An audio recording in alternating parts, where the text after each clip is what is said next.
Hello everyone, my name is Gaurav और आज हम बात करेंगे नेशनल स्पोर्ट अवार्ड की।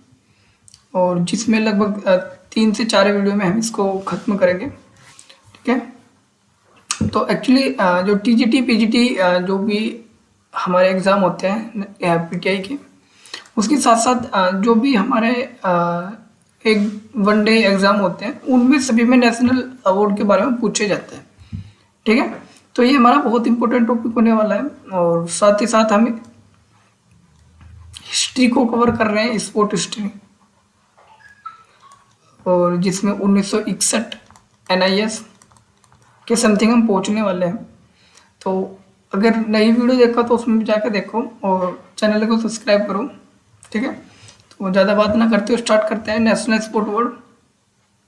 तो देखो, नेशनल स्पोर्ट अवार्ड का स्टार्ट करने का सबसे मुख्य कारण ये था कि सपोज करो भारत के अंदर 1948 के अंदर भारत आज़ाद हुआ और 1951 के अंदर जैसे 1948 हुआ था, इसी के साथ साथ स्पोर्ट के अंदर एक कमेटी बताई गई थी जिसे बोलते हैं राधा कृष्ण आयोग। और इससे पूछा गया था कि भाई हमें बताओ कि कैसे कैसे हमें स्टार्ट करना है। तो राधा कृष्ण आयोग ने कहा था कि जो भाई स्पोर्टमैन है ना, उसको प्रोत्साहन दो। हमें क्या करना चाहिए, उसको प्रोत्साहन देना चाहिए जिससे कि ये जो खिलाड़ी है, स्पोर्ट है, वो उभर के आए। और साथ ही साथ हमें बड़े स्तर पर किसका प्रयोग करना चाहिए, स्कूल कॉलेज के अंदर हमें क्या करना चाहिए, जो अच्छे शिक्षक हैं उनका भी हमें क्या करना चाहिए, बढ़ावा करना चाहिए। तो ये इन्होंने राधा कृष्ण आयोग ने बात की थी। साथ साथ में जितने भी आयोग बने सभी ने ऐसी बात की, लेकिन वो है ना, कार्य चल रहा है तो खर्चा क्यों करे। उस टाइम पर कोई भी इसके बारे में ध्यान नहीं दिया गया। लेकिन एक घटना हुई जिसने पूरे भारत को बदल के रख दिया, 1958 की घटना। भारत आजाद हुआ पाकिस्तान से। ठीक है, भारत जो आजाद हुआ, पाकिस्तान और भारत दो हिस्सों में बट गया। और जो पाकिस्तान से क्या हुआ, 1958 को जो मैच था वो भी हॉकी का, वो हार गया। अब देखो, यदि अपने घर में हार जाए और वो भी घर के भेदी से, भारत और पाकिस्तान का तो बहुत खतरनाक युद्ध हुआ था और विभाजन भी हुआ था। तो भारत पाकिस्तान से जब हारा, कोई भी इसकी हार को पचा नहीं पाया। चलो ठीक है, ये भी हो गया। लेकिन 1960 था, जो रोम ओलंपिक था, उसमें भारत का बहुत खराब प्रदर्शन रहा। तो उन्होंने पूछा कि भाई इसका कारण क्या है, इसका कारण क्या है। तो कारण जैसे बताया गया, कहा कि भाई वो जो स्पोर्टमैन है ना, उनको थोड़ा बढ़ावा दो। उन्होंने कहा कि ठीक है, बताओ कैसे कैसे करना है।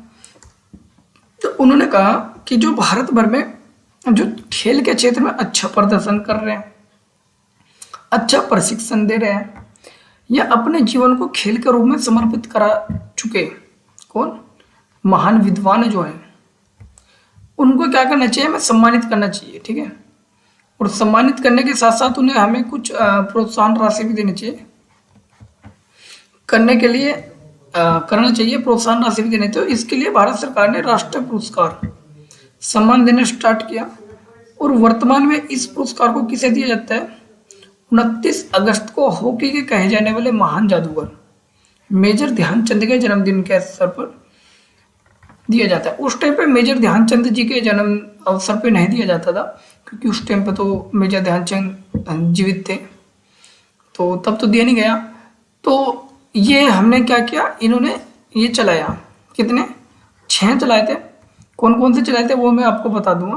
तो इनका उद्देश्य क्या था, तो इनका उद्देश्य था खेल के माध्यम से विश्व भर में सम्मान दिलाने वाले खिलाड़ियों और सम्मानित करने वाले खिलाड़ियों को सम्मानित करने के लिए, तथा उन खिलाड़ियों को तैयार करने वाले कोचों को प्रोत्साहन देना। इनका मुख्य कार्य ये था कि भाई जो खिलाड़ी को और उनके कोचों को हमें प्रोत्साहन देना चाहिए। जिसमें भारत के 6 विशेष पुरस्कार ट्रॉफी चलाया हुआ था, जिसमें विश्व भर में चलाए गए मौलाना अब्दुल कलाम आज़ाद ट्रॉफी, और साथ साथ अन्य जो ट्रॉफी थी वे भी थी, जिसमें थी, कुछ मैं लिख रहा हूँ, सबसे पहले लिख दूँ मौलाना अबुल कलाम आजाद ट्रॉफी, और उसके बाद थी अर्जुन अवार्ड, और अर्जुन अवार्ड के बाद था, अब देखो अर्जुन अवार्ड क्या था, अर्जुन के गुरु थे जिन्हें बोलते द्रोणाचार्य पुरस्कार। ये दो प्रकार से दिया जाता था, एक तो लाइफ टाइम के लिए, और एक दिया जाता था वन टाइम के लिए, ठीक है। तो ये दिया जाने लगा, एक सेकेंड, हाँ, द्रोणाचार्य पुरस्कार के बाद चौथा पुरस्कार था हमारा, जल्दी बताओ कौन सा हो सकता है, Rajiv Gandhi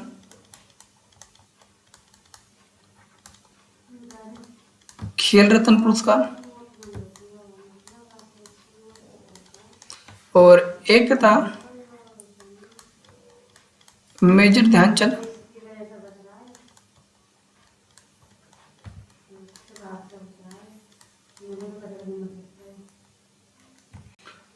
life time achievement. एक और था जो आप कमेंट करके मुझे बताओगे, ठीक है। ये 6 थे, तो जिसमें आज हम पढ़ेंगे मौलाना अबुल कलाम आजाद ट्रॉफी, जिसे बोलते हैं माका ट्रॉफी, जिसे स्टार्ट किया था 1956 के अंदर, और किसके लिए, कॉलेज के लिए, ठीक है। तो थोड़ा सा इसको पढ़ लेते हैं, थोड़ा सा क्या सारे पढ़ेंगे, ठीक है। तो इस ट्रॉफी को माका के ट्रॉफी के नाम से भी जाना जाता है, और उस ट्रॉफी को 1948 में, देखो यहाँ पे मैं हिस्ट्री बता रहा हूँ कैसे कैसे स्टार्ट होता, ठीक है। तो 1948 में डॉक्टर राधाकृष्ण समिति, जो मैंने बताया, जो स्पेशली किसके लिए बनाई गई थी, विश्वविद्यालयों के लिए, ठीक है।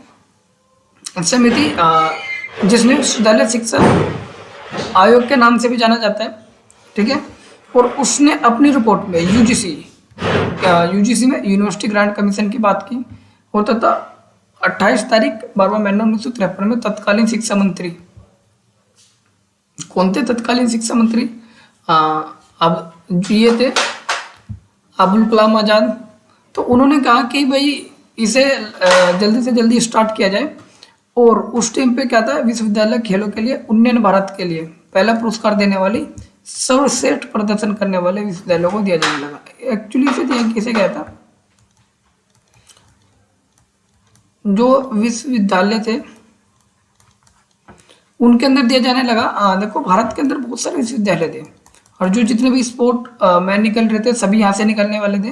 तो उन्होंने कहा कि जितने भी स्कूल है उनके बीच में ना एक कंपटीशन कराया जाना चाहिए, ठीक है। और जब इनके बीच कोई कंपटीशन होगा तो उस कंपटीशन में जो सबसे अच्छा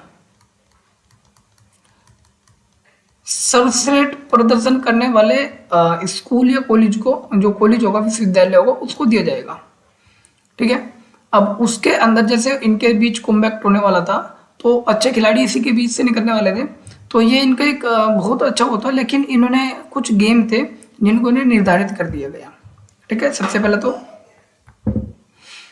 जो खेल मंत्रालय से मान्यता प्राप्त हो, सबसे पहला कि जो खेल मंत्रालय से मान्यता प्राप्त होगा वही गेम होगा। ऐसा नहीं कि भाई तुम अपने गली मोहल्ले गेम ले जाओ और कहो कि जी मैं तो इसमें बेस्ट हूँ। तो उन्होंने मना कर दिया कि जो खेल मंत्रालय से मान्यता प्राप्त हो वही गेम होगा। अब कुछ गेम ऐसे हैं जो खेल मंत्रालय से मान्यता प्राप्त ना हो लेकिन और कहीं पर मान्यता प्राप्त हो, जैसे कि जो ओलंपिक, एशियाई खेल या कॉमनवेल्थ गेम में कैटेगरी में आते हो, ठीक है। उन्होंने दूसरी अपनी कैटेगरी रख दी कि क्या तो ओलंपिक खेल हो या एशियाई खेल हो या कॉमनवेल्थ गेम में उनकी भाग हो सकती हो। क्रिकेट, खो खो, शतरंज, अर्थात जो लोकप्रिय खेल हो। अब देखो क्रिकेट जो है वो ओलंपिक में नहीं आता, ठीक है। तो क्या होगा, अब एशियाई खेलों में या कॉमनवेल्थ खेलों में कुछ गेम ऐसे होते जो नहीं आते, तो इसीलिए उन्होंने कहा कि जो लोकप्रियता के आधार पर हो उन्हें भी शामिल कर लिया जाएगा, ठीक है। और एक इसके बीच में नहीं है, एक चीज और थी, जैसे उन्होंने कहा कि भाई जो हमारे पैतृक गेम हो गए उनको भी शामिल कर लिया जाएगा, जो हमारे पैतृक खेल है उनको भी हम इसमें शामिल करेंगे, ठीक है। तो मौलाना आबुल आजाद ट्रॉफी को जीतने वाले व्यक्ति को पुरस्कार भी दिया जाता है, जो स्कूल था उसको पुरस्कार भी, देखो बिना पेमेंट के तो कुछ भी कार्य संपन्न होना मुश्किल है। तो उन्होंने क्या कहा कि जो प्रथम आएगा उसको 15 लाख रुपए, जो द्वितीय आएगा उसको 7.5 लाख रुपए और जो तृतीय आएगा उसको 4.5 लाख रुपए। ये किसको मिलेंगे? ये कॉलेज को मिलेंगे। जो विश्वविद्यालय होगा, जो अच्छा प्रदर्शन करेगा उसको ये मिलता है पेमेंट, ठीक है। हर एक आपका पेमेंट है, ये वर्तमान का है। 2014 और 2019-20 के अंदर इनका संशोधन होने के बाद ये पेमेंट मिलता है, ठीक है। अभी ये क्या हुआ, 1957 से लेकर 2020 तक के इसको 64 बार कराया जा चुका। लेकिन देखो दुर्भाग्य ये है, अब भारत के अंदर इतने विश्वविद्यालय हैं, ठीक है, जिसमें LNIP भी आता है, जो एशिया का सबसे टॉप स्कूल आता है, लेकिन इसको केवल अभी तक 64 मुकाबलों में केवल 6 विश्वविद्यालय इसको जीत पाए हैं। बाकी और विश्वविद्यालय इसको नहीं जीत पाए, जिसमें सबसे ज्यादा गुरु नानक देव विश्वविद्यालय 22 बार इसको खुद जो जीत चुका है, और 15 बार पंजाब विश्वविद्यालय इसको जीत चुका है। देखो गुरु नानक देव विश्वविद्यालय ये दोनों चंडीगढ़ और पंजाब के पास पास ही है, तो सबसे ज्यादा इन्होंने जीता है। उसके बाद इसके अंदर तो कोई अपना प्रतिभाग नहीं दिखा पाया, ठीक है। तो आज के लिए तो इतना ही है। बाकी नेक्स्ट वीडियो में जो भी है वो रह गए, जैसे कि आज ये देखा आपने मौलाना अबुल कलाम ट्रॉफी, उसके बाद जैसे अर्जुन अवार्ड हो गया, ये वाला देखेंगे, और अदर अवार्ड हो गए वो सभी देखेंगे। तो आज के लिए इतना ही, थैंक यू।